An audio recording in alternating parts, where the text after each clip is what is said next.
Menacé par de nombreux adversaires, jusque dans son royaume de Bretagne, le roi Arthur fit un jour appel à son ami, l'enchanteur Merlin. Après avoir réfléchi un moment, le vieux magicien eut une idée étrange. Merlin gagna les lointaines montagnes de l'Orient, puis il utilisa le sommet de l'une d'elles comme une gigantesque enclume. Là-haut, dans le plus grand secret, il forgea pendant des jours, modelant une mystérieuse matière qu'il fixait sur des os de baleine. Au petit jour, il versa sur l'ensemble un petit bout d'ongle de la reine Guenièvre et quelques gouttes de sang du chevalier Lancelot. Alors, dans un éclair final, apparut un géant si gourmand et glouton que Merlin le nomma Grand Gousier.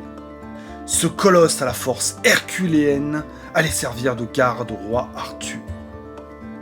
Merlin lui fabriqua aussi une compagne, et le couple de géants mit bientôt au monde Gargantua. Un enfant si fort que dès sa naissance il fut capable de jeter du haut des montagnes des pierres plus grosses que des meules de moulin. Par jeu, Gargantua dispersa ainsi des milliers de gros rochers à travers l'Europe. Grand Gousier et sa famille devaient rejoindre la Bretagne, afin d'y aider le roi Arthur. Pour qu'ils se déplacent plus facilement, Merlin leur offrit une énorme jument, un animal si puissant qu'il pouvait franchir les grands fleuves en quelques enjambées. Juchés sur cette prodigieuse monture, ils atteignirent la mer sans encombre, et y posèrent deux gros rochers, celui du mont Saint-Michel et celui de Tombelaine. Par la suite, devenu adulte, Gargantua voyagea seul dans toute l'Europe en y effectuant divers travaux. Au centre de ce vaste continent, il creusa d'abord un grand trou en forme de croissant, que le Rhône remplit peu à peu, le futur lac Léman.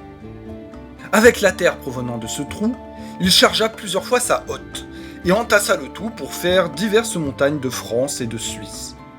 Une des bretelles de la hotte ayant cassé, de la terre se déversa juste à côté du lac Léman, ce qui explique la présence de collines à proximité. Tous ces travaux donnaient chaud et soif à Gargantua. Dans les immenses plaines du Nord, il se mit à genoux et but à même la rivière. Il but tant et si bien qu'il absorba le tiers des eaux de la Sambre, quelques milliers de poissons et même une barque de pêcheurs.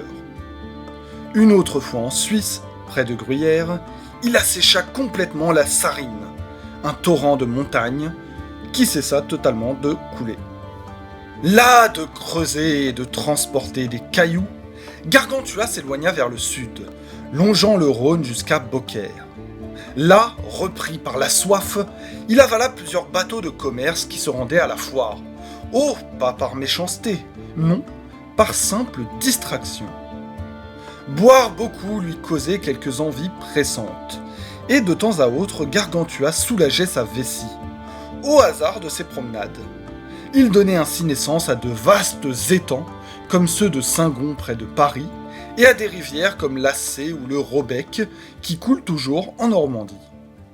Par une belle journée d'été, Gargantua vit la Seine paresser près de Tancarville, en longs méandres entre de vertes prairies. Échauffé par une longue marche à travers l'Europe, il choisit de s'asseoir entre deux collines. Délassa tranquillement ses chaussures et prit un agréable bain de pied dans le fleuve. Sur la rive opposée, plate et verdoyante, les habitants l'observaient. Ils n'en croyaient pas leurs yeux à la vue d'un géant aussi pacifique. Un matin, au bord de la mer, Gargantua trouva le ciel bouché par un brouillard si dense qu'il ne voyait même plus ses pieds. Vexé de ne plus pouvoir s'orienter, le géant expira à fond pour vider entièrement ses poumons.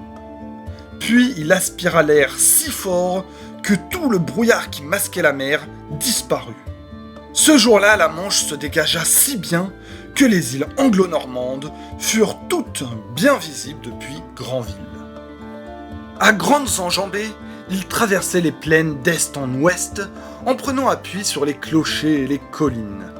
Mais la tourbe collante alourdissait ses sabots, et il devait les décrotter souvent, laissant derrière lui des monticules de terre. Il créa ainsi les buttes de Sainte-Macrine et de la Garette. Un jour, épuisé, il s'assit sur le clocher de l'église Notre-Dame de Niort, un pied sur celui de Fontenay-le-Comte, l'autre sur celui de Luçon. Sa soif était telle qu'il engloutit toute l'eau de la Sèvre et ses affluents, asséchant ainsi le Marais jusqu'à la mer. Mais après avoir tant bu, une envie pressante ne tarda pas à se faire sentir, et Gargantua se soulagea dans les plaines occidentales de Niort, donnant naissance au Marais mouillé, le Marais Poitevin.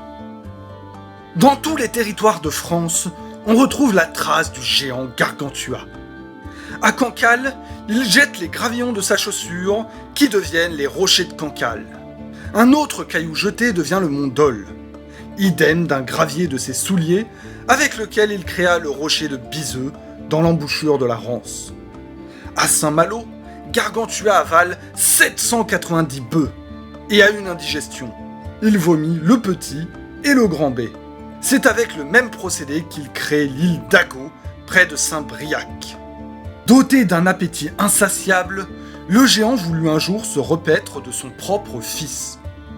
Quelques témoins hardis, outrés de ce qui allait se passer, écartèrent rapidement l'enfant et placèrent aussi vite un rocher à sa place.